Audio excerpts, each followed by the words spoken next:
Happy New Year's Eve! It's New Year's Eve because this video is supposed to come out on December 29th. Although if it doesn't come out on December 29th, then I guess I'll have to cut that part out. Anyway, before we get started, a quick shout out to Spooks. This is a fan art Metal Duckles that they drew for me, and you know, Metal Duckles looks really simplistic over here. It kind of reminds me of like what Metal Duckles used to look like actually before he started like having that teacup in his hands, started wearing that fedora and such. And so yeah, very like stripped down basic look of Metal Duckles. And you know what? Sometimes it's just nice to remember where you came from. So thank you so much, Spooks. I really appreciate this. Anyway, hello there beautiful human, my name is RidersDX and welcome to my channel where today we're celebrating the ending of a really long ass time. But anyway, I just want to take the time to be with my closest friends I've never met to go over 2019's biggest ups and downs, our valleys and stings, the chaos and redemption that happened during this past year. This is my third go around to entering a brand new decade, which I'm not upset about at all. But to celebrate a really crazy year, I thought what better way to do that than to play a song talking about my favorite gaming moments. Brand new year. Oh, wrong chord. Brand new year, and the new year is happy. So many cherished moments that I can't seem to remember.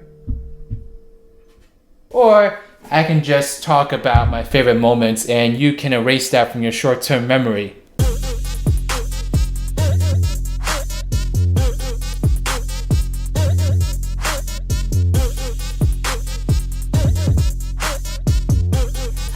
Sauce in my bag, swag. So, full disclaimer, this in no way is a list of moments that I objectively think were the best things to happen in gaming this year. I've never been an objective person in my life, and I'm not gonna start now. This is my personal list of moments in gaming that really made my 2019, and because my taste in games is so limited, I'm obviously not going to talk about some legitimately huge things that happen in gaming because, well, to be blunt, I don't give a damn about them. But that's why the internet is such a great place. You can yell at me in the comments section below for not mentioning your top favorite moments, so be sure to let me know what your favorite gaming moments in 2019 were. But anyway, onwards to the list. At number 5 on my list is none other than the release of Team Sonic Racing. So I actually heavily debated putting this on my list because unfortunately Team Sonic Racing has definitely fizzled out since it was released. You really didn't hear anyone else talk about the game past 2 weeks from its release. But I have a really soft spot in my heart for Team Sonic Racing because, well, it's my first game I really tried to cover on my channel up to its release. For those of you who weren't with me from the start, which is probably like 99% of you, I started uploading to this channel after a really long hiatus in March 2018, and I didn't start with commentary videos. I actually was doing Let's Plays. Funny thing, I had no idea commentary videos were a thing when I started uploading to YouTube again. It was only when Team Sonic Racing was announced and I was becoming familiar with some side channels in the community that I decided to make a video about what tracks I wanted to see in the game. This was the most successful video I had by far up to that point, and it really opened my eyes as to what my channel could be all about. And so I kept making those videos, and obviously the rest is history. Beyond the emotional impact this game will now forever have on my YouTube life, Team Sonic Racing is also a solid kart racer. It may be lacking in the content department, but it is a fun ass game to play with friends, and no one can take that away from Sumo Digital. I hope that the next time these guys get to work on a kart racer that they get much more time and resources to put out an epic title, because they've proven time and time again that they know what they're doing. Sumo Digital is totally capable of making a racing game whose success is on the scale of Mario Kart, Crash Team Racing. But for now, I love Team Sonic Racing and what it's done for my channel. It just wouldn't feel right to wrap up 2019 without mentioning it, so thank you Team Sonic Racing. And also thank you to Sega for providing me with my very first review copy because wow, that was quite a moment in my YouTube career as well.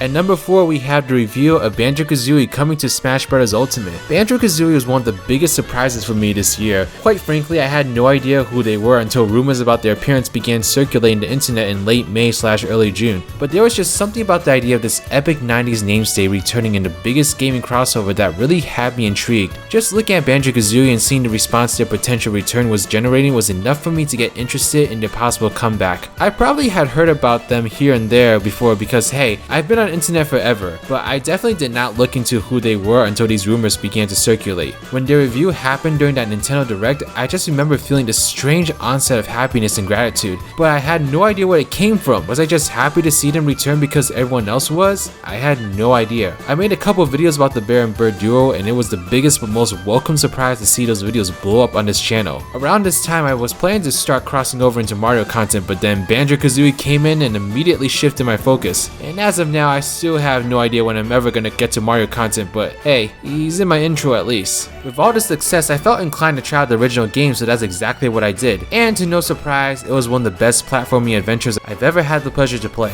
I got to experience just exactly what made people so crazy about these two and why a remake has been in such high demand for this long period of time. It's not a coincidence that a remake is always rumored at any major events such as the Game Awards. I'm just hoping Microsoft aren't dumb as rocks and actually see that this is an obvious moneymaker. Here's to hoping we see way more from Banjo-Kazooie in the coming decade.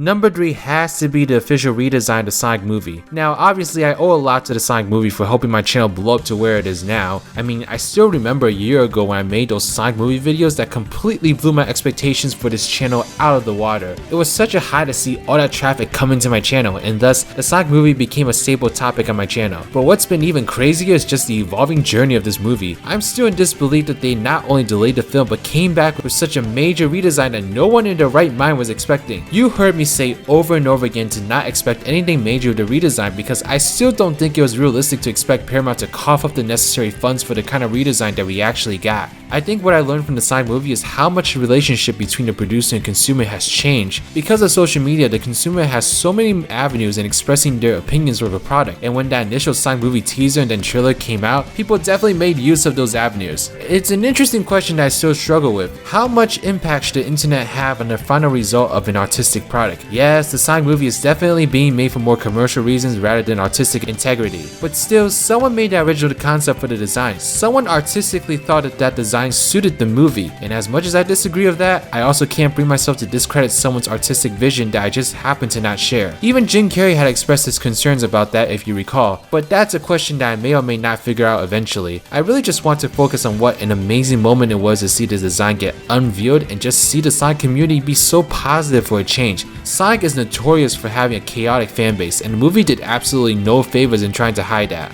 But to see the majority of fans just embrace the positivity upon seeing this design was just such a beautiful thing to witness, and it made me really proud of this fanbase for coming together and celebrating something for once instead of being at each other's throats. So I'm very much looking forward to seeing how this movie turns out in 2020, and I hope you are too.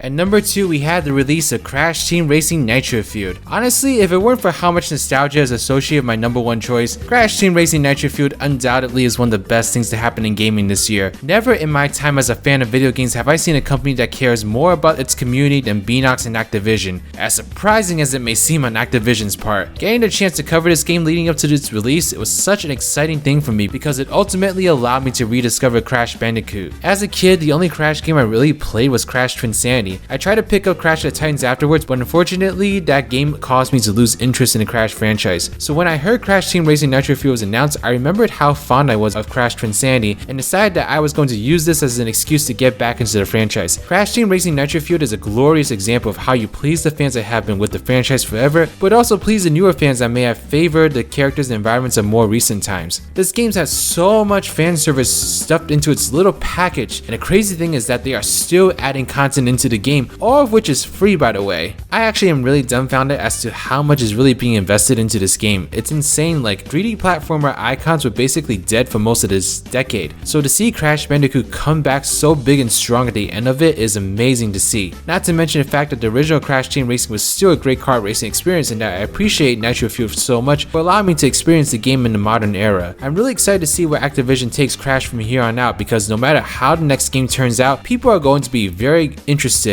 because of the immense success of the Insane Trilogy and Nitro-Fueled. It will also likely be Crash's first brand new game in a decade, which is so hard to believe that they let that amount of time pass without one. But Crash Team Racing Nitro-Fueled turned out to be one of the best games to come out this year, and I look forward to still playing it in 2020. And at number 1, I'm sure it's obvious at this point, but my top spot has to go to the review of Battle for Bikini Bottom Rehydrated. Okay, so let's just take a moment to breathe here and think about the fact that this is real. Never in my wildest dreams could I have ever imagined Battle for Bikini Bottom not only obtaining the legacy that it has, but to attain such a height in popularity that it justified a game publisher to greenlight a remake of it. Games like the original Crash and Spyro games get remade because they sold insane units and are legacy games on the original console. But Battle for Bikini Bottom was not always seen as a game worthy of the same treatment. When it came out, sure, it was well received and kids loved it, but it failed to gain a lot of attention from the mainstream media. It's only from consistent fan involvement and the build-up of its speedrunning community community, in particular that Battlefield Bikini Bottom was able to attain the popularity that it has today. It's sort of the dark horse of the gaming world because no one in their right mind would expect a Spongebob game to actually be good. It's just not the normal way of things happening. Spongebob is a massively successful TV show, but TV shows don't typically get good games. Most publishers will opt for shelling out a less than stellar product that will still sell well because of its license. But the developers behind Battlefield Bikini Bottom, Heavy Iron Studios, dared to make a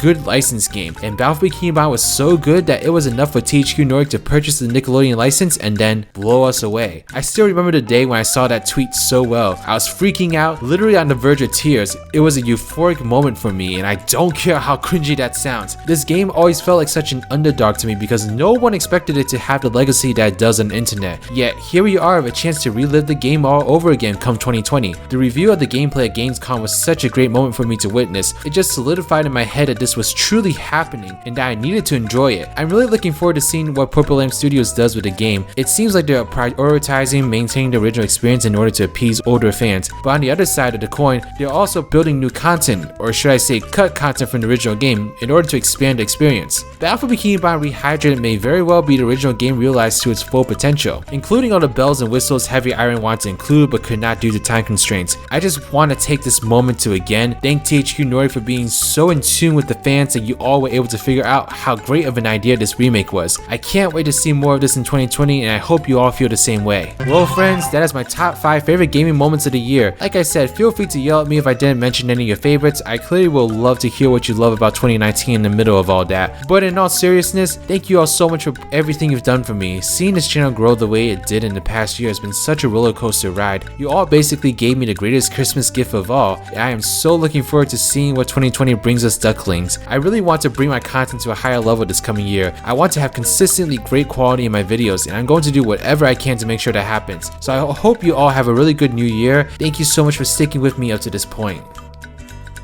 But really, I just want to say again, thank you so much for the beautiful year that you all gave me. Like, wow, it's absolutely insane that all this happened. You know, I just am really grateful for everything, and I can't wait for 2020 to come around. I'm really excited to see what the next year takes us. But to celebrate the closing of this year, I thought what better way to close off the video than to moonwalk to some Sonic 3 music.